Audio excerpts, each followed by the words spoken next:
હરિયાણામાં નોંધાયેલ કેસમાં વોન્ટેડ આરોપી એવા લિસ્ટેડ બુટલેગર નીલુ સિંધીને પોલીસે ઝડપી પાડી કાયદેસરની કાર્યવાહી હાથ ધરી હતી। હરિયાણામાં નોંધાયેલા એક્સાઇઝ ચોરીના કેસમાં વોન્ટેડ આરોપી એવા શહેરના લિસ્ટેડ બુટલેગર નીલુ સિંધીને પકડવા માટે હરિયાણા પોલીસ રવિવારે વડોદરામાં આવી હતી। પીસીબીની ટીમે બુટલેગર નીલુનું ખોડિયારનગર શ્યામ ખાટુ મંદિર પાસેનું લોકેશન ટ્રેસ કરીને તેને ઝડપી પાડ્યો હતો।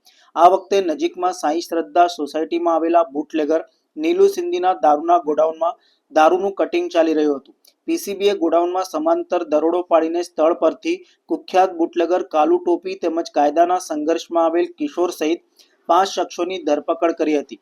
ગોડાઉનમાંથી રૂપિયા 6.24 લાખની કિંમતની 4452 બોટલ તેમજ રૂપિયા 21.50 લાખની કિંમતના 6 વાહન મળીને કુલ રૂપિયા 28,24,000નો મુદ્દામાલ કબજે કર્યો હતો। હરિયાણા પોલીસે નીલુ સિંધીને સાથે લઈ ગઈ હોવાથી ગોડાઉન કેસમાં તેના વોન્ટેડ દર્શાવ્યો હતો।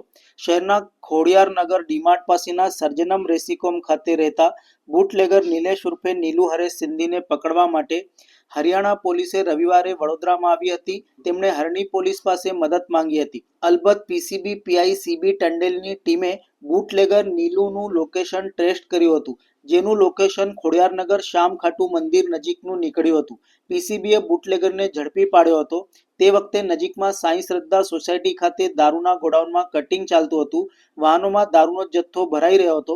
ગોડાઉનમાં સમાંતર દરોડો પાડવામાં આવ્યો હતો અને સ્થળ ઉપરથી ધરપકડ કરાયેલા શખ્સોની યાદીમાં લિસ્ટેડ બુટલેગર કાલુ ઉર્ફે કાલુ ટોપી, સુંદરદાસ ટેલવાણી, પ્રશાંત રાજુભાઈ જાદવ, દીપારામ બેરડ, રૂપારામ નેણ ને ઝડપી પાડવામાં આવ્યા હતા।